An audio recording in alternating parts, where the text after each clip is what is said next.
कमलनाथ 2.0। जी हाँ, आप सभी ने सही पढ़ा। वीडियो का ऐसा नाम रखने के पीछे की वजह तो आप समझ ही गए होंगे, क्योंकि कमलनाथ अब वापस आ गए हैं। अब आप कहेंगे कि वो तो कहीं गए ही नहीं थे, लेकिन ऐसा नहीं है। कमलनाथ चले गए थे। पार्टी से कमलनाथ को पूरी तरह से साइड कर दिया गया था, लेकिन अब दोबारा पार्टी में उनकी पूछ शुरू हो गई है और इस बार के कमलनाथ उसी ऊर्जा से भरे नजर आ रहे हैं जो विधानसभा चुनाव में उनके अंदर देखी जा रही थी। दरअसल ऐसी कई बातें हैं जो ये साफ करती हैं कि कमलनाथ के पार्टी छोड़ने वाली अफवाह से पहले उनको पार्टी ने साइड लाइन कर दिया था। हम सभी ने देखा कि मध्य प्रदेश विधानसभा चुनाव के समय कमलनाथ ने ही पार्टी को पूरी तरह से संभाला था। उन पर कई महत्वपूर्ण जिम्मेदारियां थीं, लेकिन चुनाव हार जाने के बाद पार्टी के नेताओं और आला कमान ने भी हार का ठीकरा कमलनाथ पर फोड़ा था। यहाँ तक कि उनके भाई ने भी कांग्रेस की हार का जिम्मेदार बड़े भाई कमलनाथ को माना था। इतना ही नहीं, जो पार्टी कभी कमलनाथ के बताए नक्शे कदम पर चलती थी, उसी पार्टी ने उनकी गैर हाजिरी में उनको सूचित किए बिना उन्हें पीसीसी चीफ के पद से हटा दिया था और उनके स्थान पर राहुल गांधी के बेहद करीबी माने जाने वाले नेता जीतू पटवारी को बैठाया गया, जिसके बाद से एक बार फिर से पार्टी ने उन्हें नजरअंदाज करना शुरू कर दिया था। इतना सब होने के बाद भी जब कमलनाथ ने राज्यसभा सीट के लिए सोनिया गांधी से बात की, तो भी उनके स्थान पर वो सीट पार्टी ने अशोक सिंह को दे दी।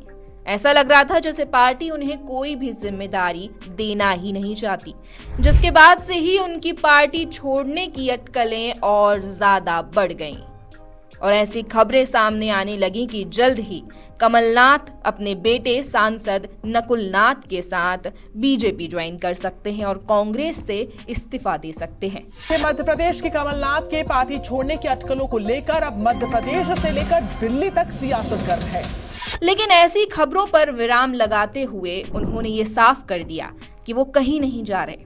लेकिन आपको बता दें कि इन अफवाहों से कमलनाथ को काफी फायदा हुआ है, क्योंकि इन सभी अटकलों के कारण एक बार फिर से पार्टी में उनकी पूछ शुरू हो गई है। अब कमलनाथ एक बार फिर से पार्टी में सक्रिय नजर आ रहे हैं।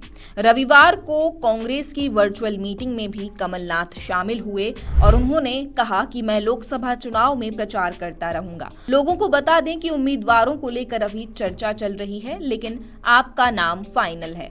उम्मीदवारों को समय मिलना जरूरी है। हम चुनाव से 20-25 दिन पहले खबर करते हैं। लोकसभा चुनाव में इतने दिन पर्याप्त नहीं होते। भारत जोड़ो न्याय यात्रा 7 मार्च को खत्म हो जाएगी और यात्रा के साथ लोकसभा चुनाव की तैयारियां शुरू हो जाएंगी। हमें कार्यकर्ता का मनोबल बढ़ाना है, उनका मनोबल टूटा हुआ है। इसी वर्चुअल मीटिंग के दौरान कमलनाथ ने ईवीएम को लेकर भी कई बातें कही। वो कहते हैं कि लोग कहते हैं दिग्विजय सिंह ने ईवीएम को लेकर प्रेस कॉन्फ्रेंस की। वे कोर्ट कचहरी की मेहनत कर रहे हैं। अगर ईवीएम से वोट बीजेपी को जाना है तो हम क्यों काम करें? हम अभी ईवीएम के चक्कर में ना पड़े। ये मामला दिग्विजय सिंह देख रहे हैं। ईवीएम की बात दिग्विजय सिंह को करने दें। वो पॉलिटिकल पार्टियों से बात कर रहे हैं। ये अकेले मध्य प्रदेश का नहीं, पूरे देश का मामला है, हर पार्टी का मामला है। इसे दिग्विजय सिंह हैंडल कर रहे हैं जैसे वो ठीक समझते हैं। हमें तो अपनी तैयारियां शुरू करनी है। कमलनाथ ने हाल ही में हुई इस मीटिंग में ये सभी बड़ी बातें कही और साथ ही ये एक बार फिर से साफ कर दिया है कि उनकी जगह कांग्रेस पार्टी में कोई नहीं ले सकता। साथ ही एक बार फिर से कांग्रेस पार्टी में उनका इस तरह एक्टिव दिखना ये साफ कर रहा है कि जितनी कमलनाथ को पार्टी की जरूरत है, उतनी ही पार्टी को भी कमलनाथ की जरूरत है। लगातार जुड़े रहने के लिए आयुक्त को सब्सक्राइब जरूर करें।